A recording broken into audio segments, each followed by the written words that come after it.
Bonjour et bienvenue sur Éducation Voyageuse. Alors aujourd'hui on va parler des enfants et des langues, comment aider vos enfants à développer des compétences dans certaines langues, est-ce qu'on vise la sensibilisation, est-ce qu'on vise le bilinguisme et quel peut être votre rôle dans tout ça. Avant de commencer, si tu n'es pas encore abonné à ma chaîne, je t'invite à le faire. Tu peux aussi activer la cloche pour recevoir les notifications des vidéos que je publie. Tu peux aussi me suivre ou me contacter sur Instagram. Et sache aussi que j'ai un site internet dans lequel tu retrouveras des ressources, des témoignages. Je te mets tout ça dans la description. Alors, j'ai une question qu'on me pose souvent parce que voilà, j'ai pas mal lu sur le bilinguisme, j'ai fait des études en didactique du plurilinguisme et donc on me demande souvent: Justine, est-ce qu'il faut que je parle anglais à mon enfant? J'aime pas beaucoup cette question, donc je vais la reformuler parce que déjà de 1, pourquoi est-ce que ce serait de l'anglais et pas une autre langue? Il faut savoir que toute langue est une richesse pour votre enfant. Et ensuite, je n'aime pas la question du faut-il. Transmettre une langue, enseigner une langue ne doit jamais se faire sous la contrainte. Le but c'est plutôt de sensibiliser, de donner l'envie, d'ouvrir le champ des possibles, d'ouvrir à l'altérité culturelle et linguistique votre enfant, de développer une sorte de tolérance, d'empathie envers le monde qui l'entoure. Donc je n'aime pas du tout la question de devrons-nous, faudrait-il, de cette obligation qui ne doit pas en être une.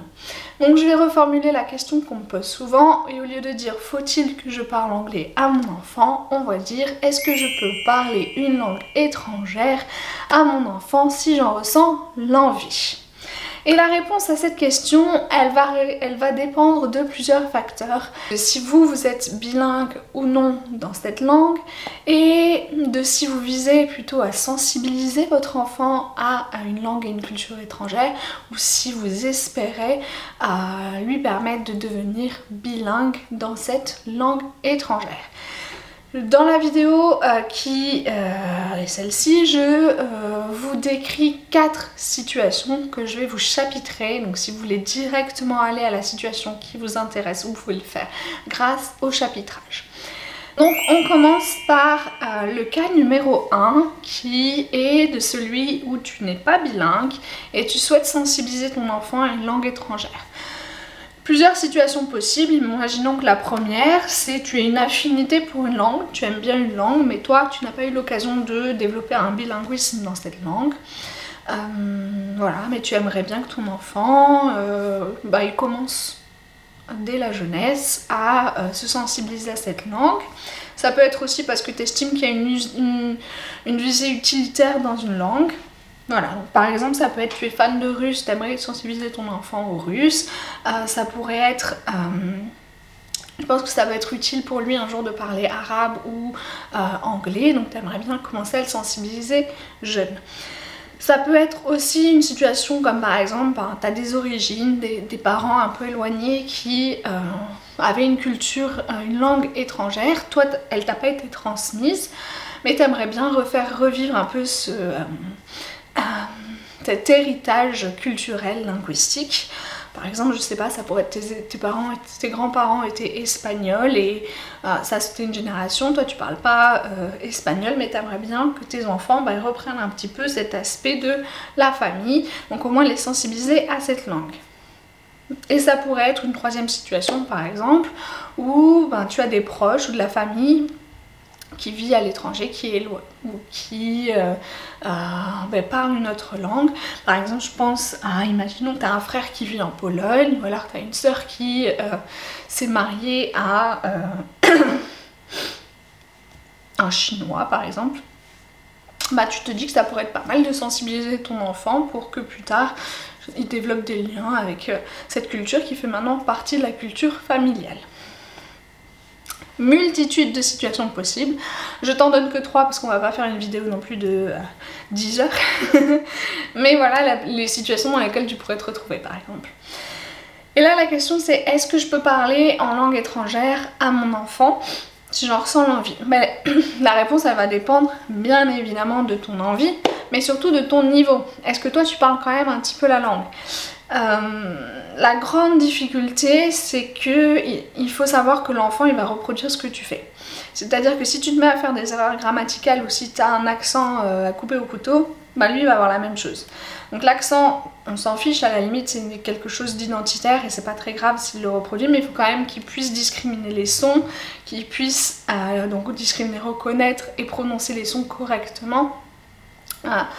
Et qu'il fasse pas trop de fautes pour que ce soit quand même quelque chose de compréhensible. Donc à toi de voir, si tu as les bases et que tu as envie de t'approprier cette sensibilisation pour ton enfant et partager ce moment avec lui, vas-y. Maintenant si tu sens que c'est un peu bancal toi au niveau de la langue, de la prononciation et que tu sais pas trop par quoi commencer, délègue. Donc dans ce cas-là, ça peut être des cours, des ateliers, ça peut être une nounou, ça peut être des ressources, voilà. Maintenant, ce qui a quelque chose de fondamental que tu peux apporter, c'est l'attitude qui va avec. Que tu choisisses de faire la sensibilisation toi-même ou de déléguer à des personnes ou des ressources externes, ton attitude elle va être primordiale. C'est-à-dire que si tu encourages, si tu montres à l'enfant que c'est utile qu'il parle cette langue, si tu crées des situations où il en a besoin, si tu reprends avec lui ce qu'il a vu en cours par exemple, si tu lui l'amènes à t'enseigner ce qu'il a appris, si tu fais un peu de place à la langue étrangère dans ton quotidien, voilà, c'est un plus et ça va permettre à la langue de vivre réellement pour ton enfant qui développera des compétences beaucoup plus rapidement. Donc ça c'est le cas où tu n'es pas bilingue, tu veux sensibiliser ton enfant. Maintenant on va passer au cas numéro 2. Et donc là le cas numéro 2 c'est le cas où tu n'es pas bilingue mais tu vises un bilinguisme pour ton enfant. Tu aimerais qu'il développe une compétence bilingue dans 2 langues. Plusieurs situations possibles, ça peut toujours être l'affinité pour une langue ou la visée utilitaire. Souvent, les parents ont le regret de ne pas, eux, avoir développé de bilinguisme et voudraient offrir ce cadeau à leur enfant. Ça peut être toujours quelque chose en lien avec le patrimoine culturel de la famille.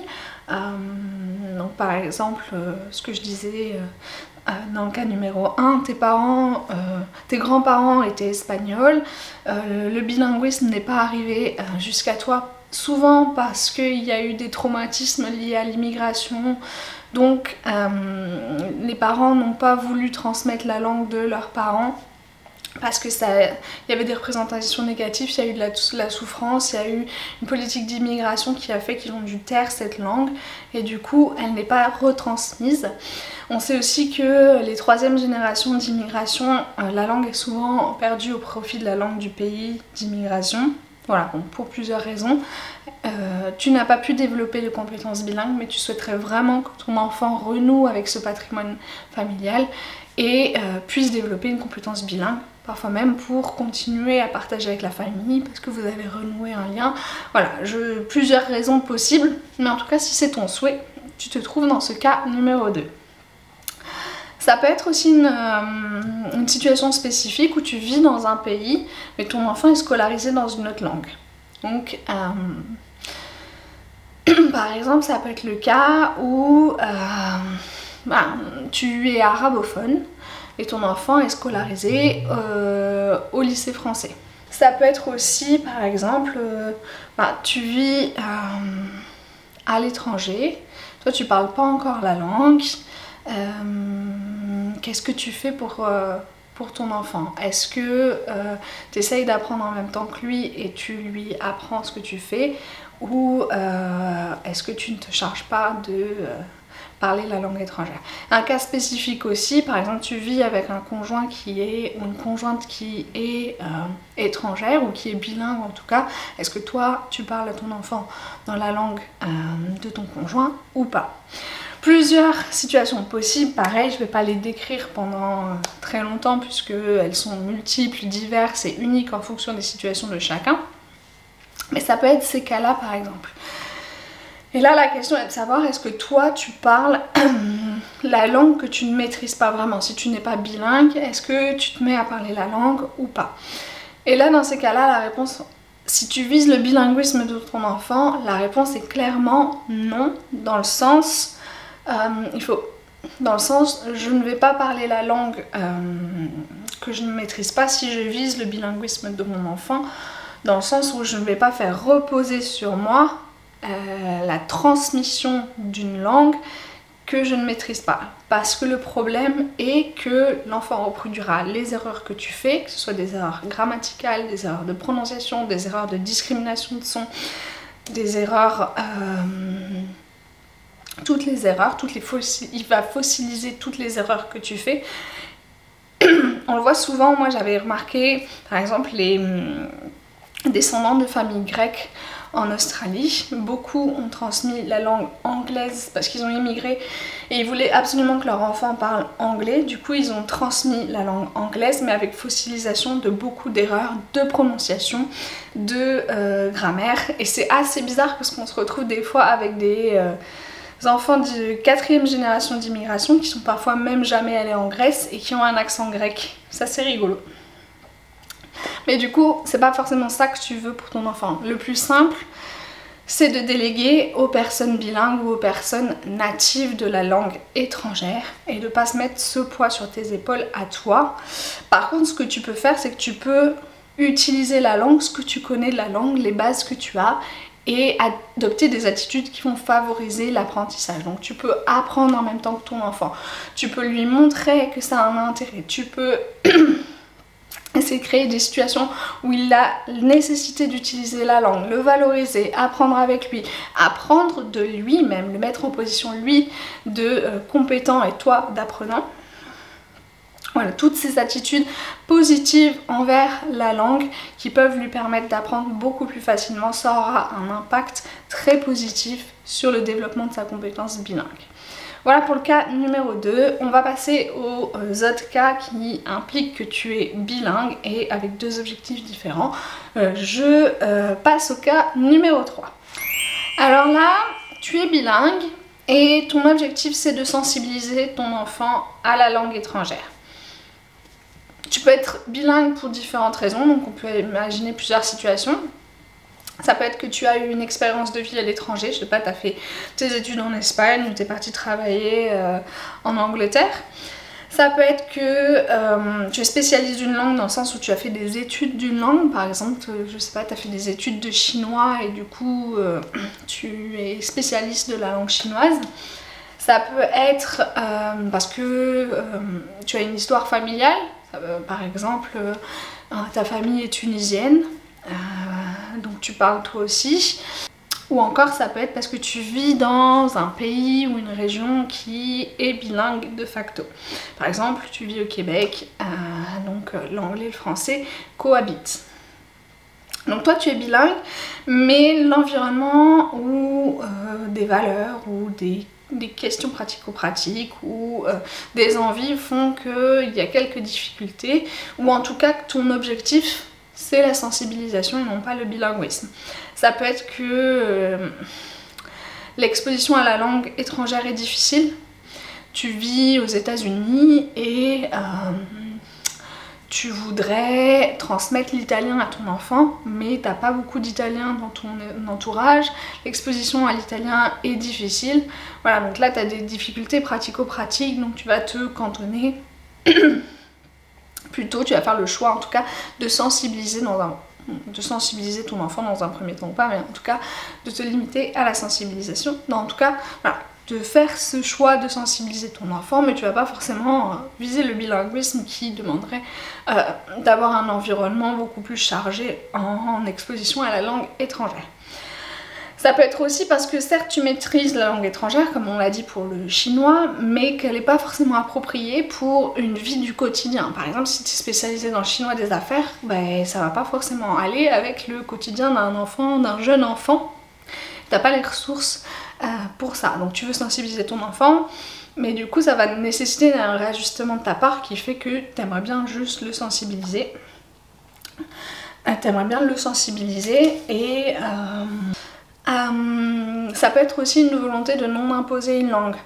Si tu as une histoire d'immigration difficile dans ta famille et que tu veux pas te positionner en décidant pour l'enfant de son bilinguisme, tu peux juste offrir une sensibilisation à la langue étrangère et à un moment donné, quand il sera assez grand, lui proposer toutes les ressources pour qu'il développe lui-même son bilinguisme, ou en tout cas qu'il en soit demandeur. C'est une position qui est tout à fait respectable et honorable, en tout cas tu lui donnes les outils pour et il fait son choix.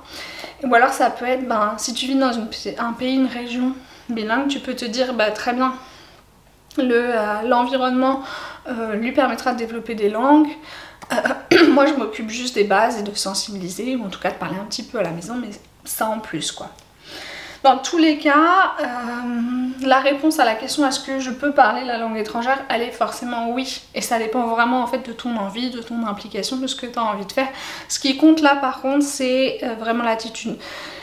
Ça va être le fait de susciter l'intérêt, de créer quelque chose d'amusant, de fun, de donner envie, d'encourager, mais du coup pas trop pousser. C'est vraiment, on sensibilise à la langue, on donne envie, on pousse l'intérêt, l'enfant en fait ce qu'il veut. Il ne faut pas oublier que l'enfant reste, même quand on vise le bilinguisme, il ne faut pas oublier que l'enfant a une personnalité, a des goûts, des envies, et que parfois il peut refuser l'utilisation de la langue et que ça va dépendre forcément de lui quelque part.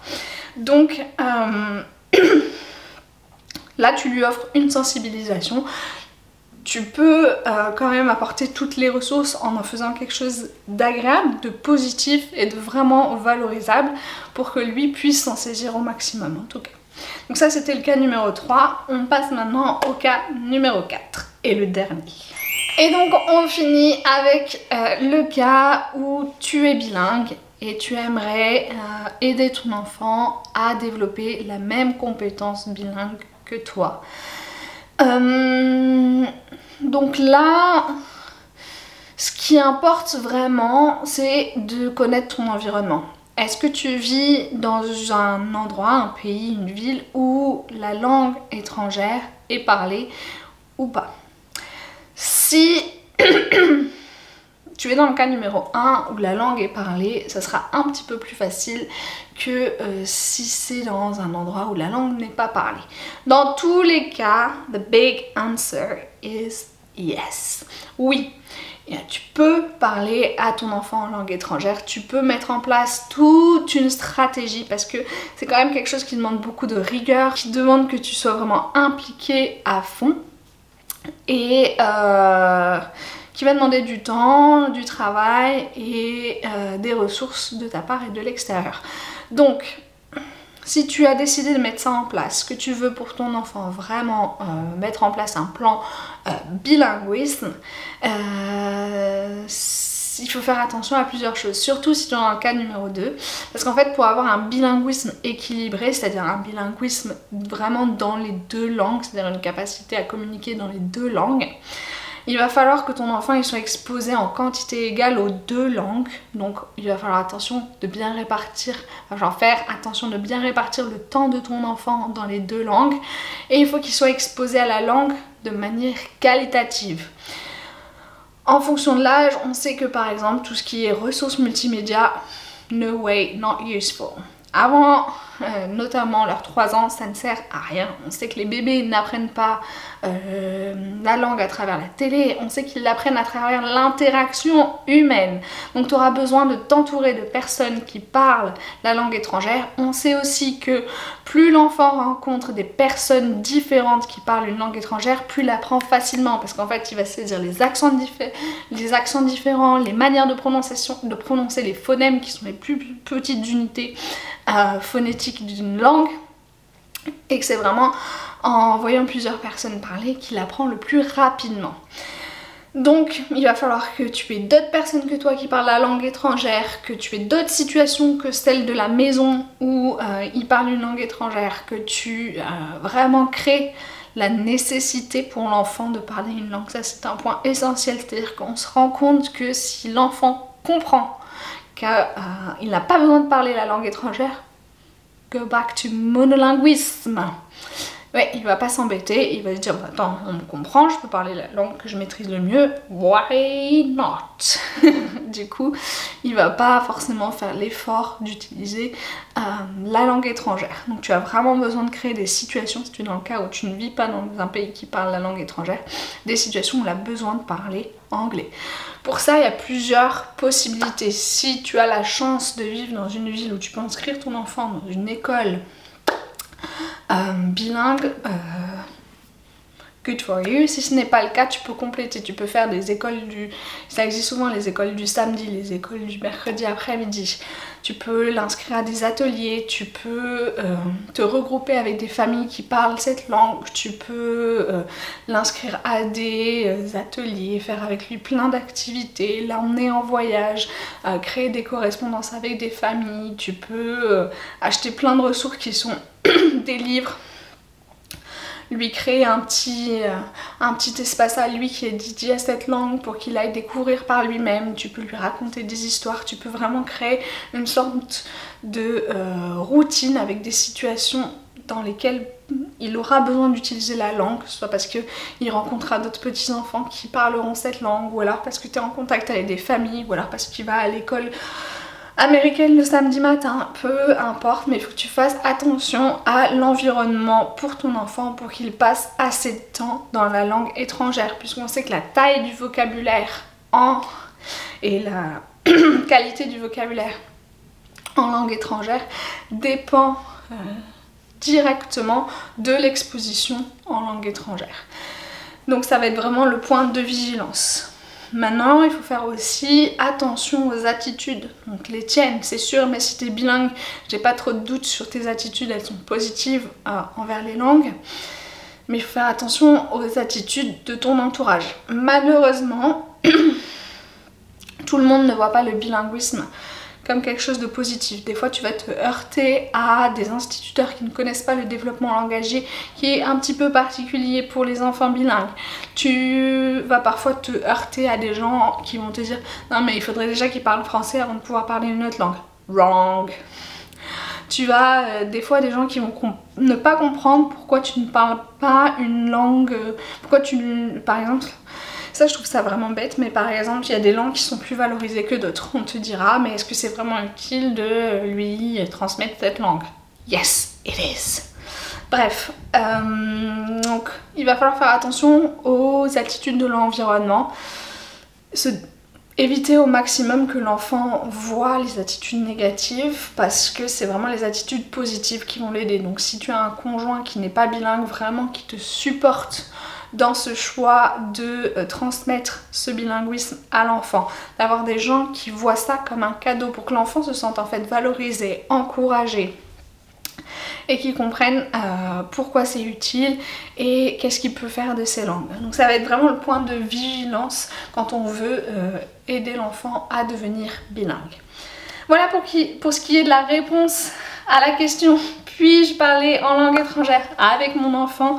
On a vu 4 cas possibles en fonction de si tu es bilingue ou pas et si tu souhaites sensibiliser ou aider ton enfant à développer un bilinguisme. J'espère que cette vidéo t'a été utile.